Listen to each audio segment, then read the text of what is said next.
Hello there, this is Phil Dixon coming with another broadcast on Negro League Baseball. Of course, this is my May 31st, 2026 edition of This Day in Black Baseball History. And today I'm going to talk about some legendary pitchers in some extra inning broadcasts. How about that? Legendary pitchers and extra inning broadcasts. I've got my camera here. I'm just kind of holding it in my hand.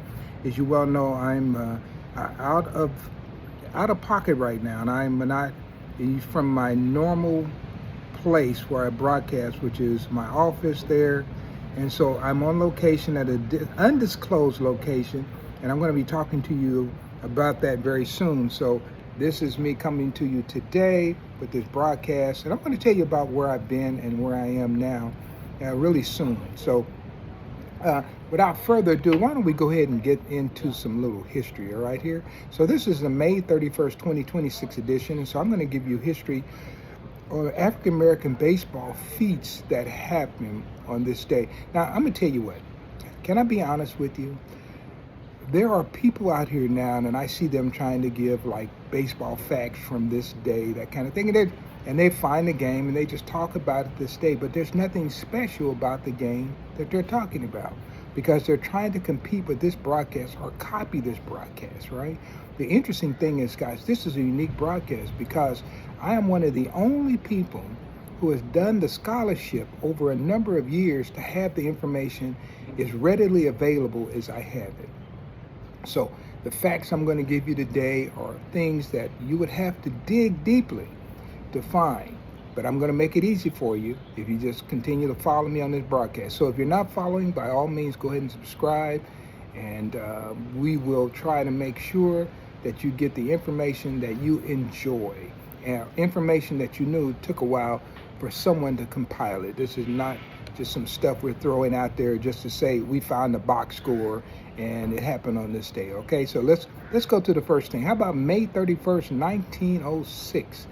Andrew Ruth Foster, pitcher for the Philadelphia Giants, and the Brooklyn Royals Giants, a pitcher by the name of Lefty Andrews, they battled to a 0-0 10-inning draw. Only 34 men faced Andrews in 10 innings, and the side was retired. This is by Andrews in innings 1, 2, 3 in order, and 6 of the 10 innings the side was retired, 1, 2, 3, and that's Andrew Ruth Foster battling Lefty Adams. Now, you probably don't know much about Lefty Andrews, but we can look this up, all right? So let's go ahead and go to the next one because we want to stay with Andrew Ruth Foster. How about May 31st, 1908? Andrew Ruth Foster has his record of 46 consecutive scoring innings broken by the Marquettes in Chicago. And this is played at Chicago. And so Ruth Foster had 46 consecutive scoring innings. And I remember when I was a kid, people would talk about these consecutive scoreless innings, but the name Ruth Foster never came up, and it still doesn't unless you're listening to a place like here. And one of these days, I would be happy to share who those 46 scoreless innings were against. Now, if you read my book, Harvest on Freedom's Field, I do pretty much talk about it there, but I think I need to talk about it in a few other places. That way AI can pick it up, all right?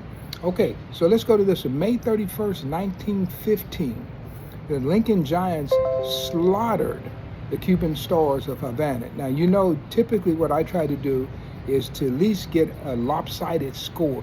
Now, finding lopsided scores does take a little time, but I've been able to spend some time doing this. So how about this? The Lincoln Giants slaughtered the Cuban Stars Havana by the score of 23-10 at Wallace's Ridgewood grounds in a Memorial Day game. In winning, the Lincoln Giants batters obtained 23 hits. So they slaughtered the Cuban Stars of Havana. It's 1915. I bet you didn't know that. But I always have a feature called Today's Lopsided Scores, and if somebody scores 20 runs in a game, that's I don't know if the other team is going to be close and trying to close that gap. How about this one? Let's see. So that was the 15-something score. How about this one? How about May 31st, 1911? This is an interesting one here. And a player by the name of Joe Quintillion. He was the white manager of the Minneapolis Millers, American Association baseball team, was charged with sexual assault.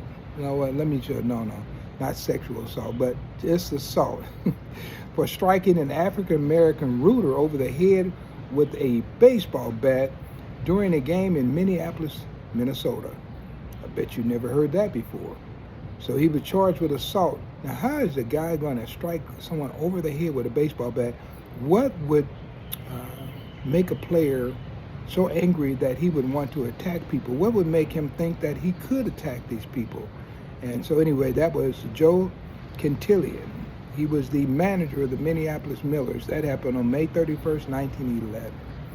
All right, let's see. Let me give you a couple more. Because are you liking this? If you're liking this, guys, just let me know by subscribing and send me a message. You can do that and make a comment. That I would be happy with that. How about this? John Donaldson. Talk about John Donaldson a lot. You know that. John Donaldson, 1931, he was pitching for the Colored House of David. And he went to Crookston, Minnesota, where Chet Brewer was pitching for the local team. And they battled to a 1-1 12-inning tie. And Donaldson finished with 12 strikeouts in that game. And that was an aging Donaldson and a Chet Brewer who was pretty good at that time. So Chet Brewer happened to be a personal friend of mine. I have lots of Chet Brewer stories.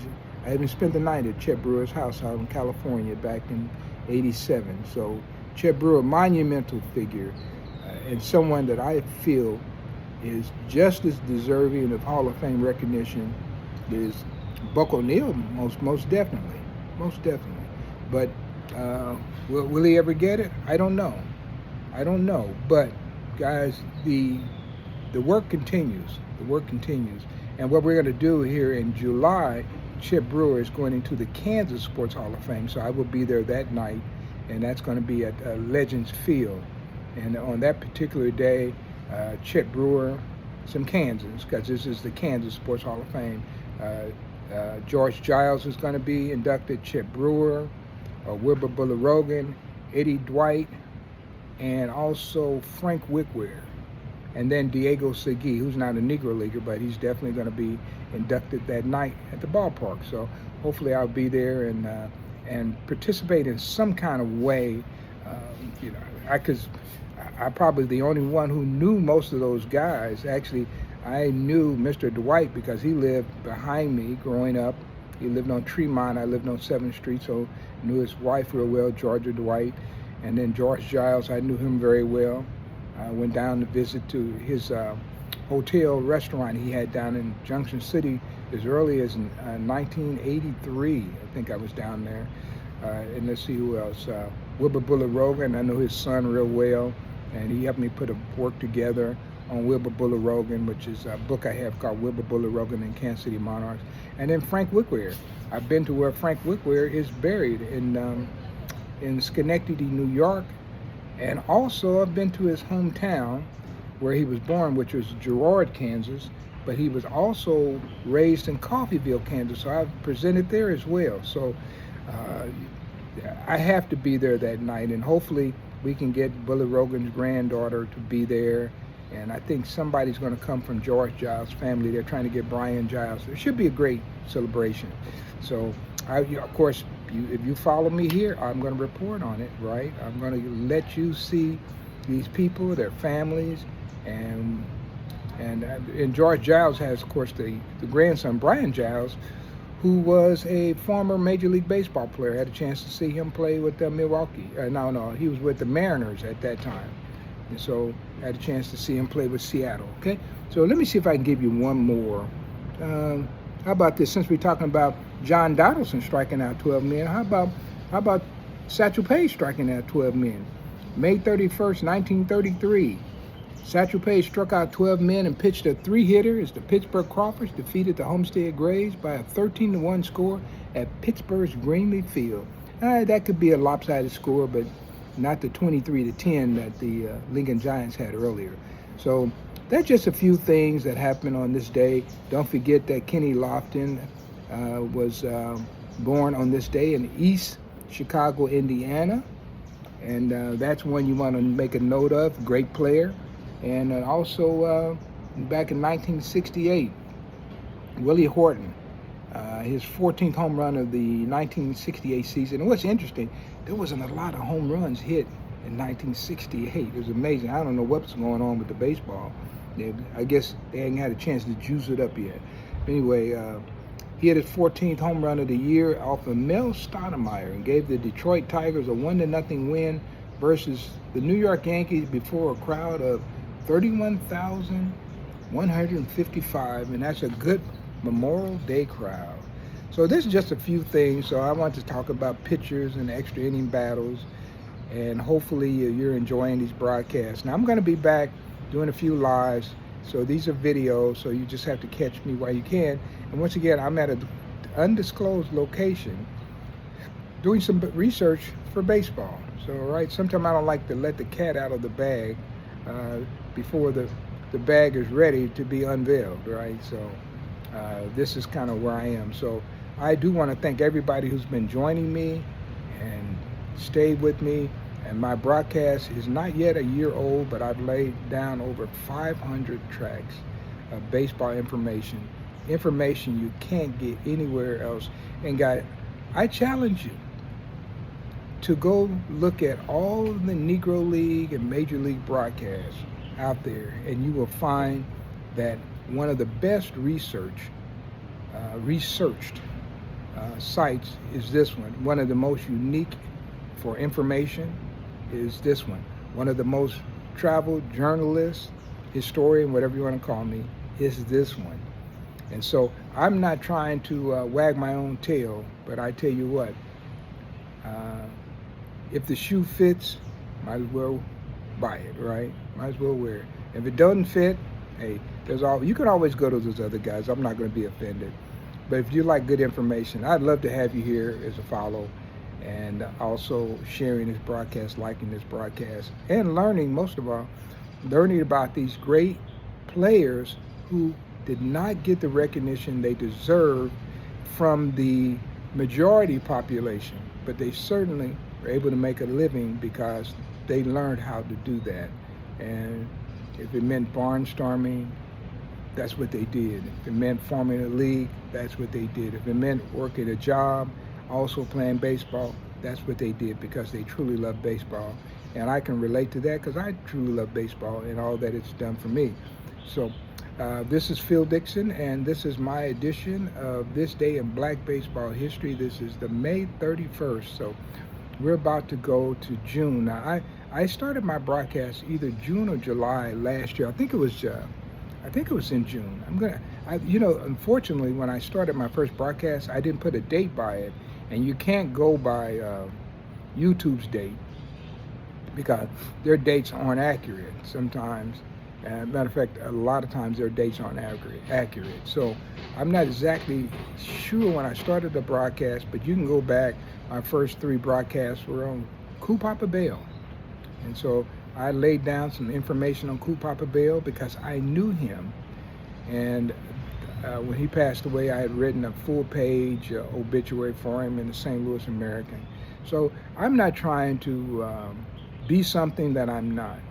Nobody pays me to do what I do in history, but I've been able to continue doing research in history because I would, make a product and people would buy that product. People would buy my books. People would pay to have me come and speak and all of that. So, but even with all of that, some people don't even know you exist right to this very day. And they call themselves Negro League fans, and they've never seen your book, never heard of you. And I wonder how big a fan they really are, because not only have you not heard of a lot of players I'm talking about, but you don't even know one of the premier authors who covers this subject. So if you go to the libraries just purchase books, and they're more apt to purchase a book by a major producer. Doesn't mean the book's any good. A good example of that was Mark Ribowski. He wrote a book on, I think he called it A Complete History of the Negro Leagues, probably the greatest false representation you ever want to hear. And he also wrote a book about Satchel Paige and Josh Gibson. But he was connected to one of those major companies, and so they would have him write books. He was horrible in the information that he was presenting, but he had the contract. And so because he was with those guys, they were able to publish his book and put it out there. And it would be in libraries, but it's not a very good book. But people won't know unless you read more than one book and are able to compare some of this information, right? And so Mark Ribowski, not the greatest baseball historian for African American baseball history, and guess what? He's not in the class by himself. I can tell you other people, but I don't want to start naming names because I'm going to offend somebody who's done what they thought was a good book, but a person like me knows it wasn't a good book, right? But once again, I'm sitting in a unique position, having interviewed a number of people. So, yeah. So I will try to bring you as much accurate information.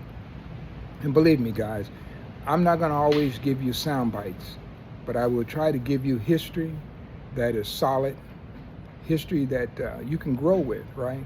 Wisdom that has surpassed the ages, right? And wisdom, in many cases, that came directly from the men who played the game. So it's not anything like I'm making it up. I'm telling you what they told me.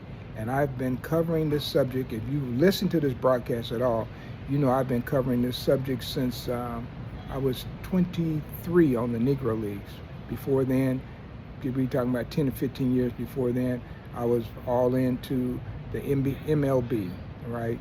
And so, but now MLB, I'm straightening out a lot of the history and telling the other stories. So I do want to thank you for joining. And once again, I'm just kind of rambling at this particular point, but so I'm going to stop this ramble and let you know that I do appreciate your support and I appreciate your follow. And very soon, I'm going to let you know where I'm broadcasting from and the reason why I haven't said anything, right? Somebody wants to know, right? Okay, so this is Phil Dixon signing out for now, and I will see you real soon with another edition of This Day in Black Baseball History. And of course, today it was pitchers and great pitchers and extra inning games. Thank you.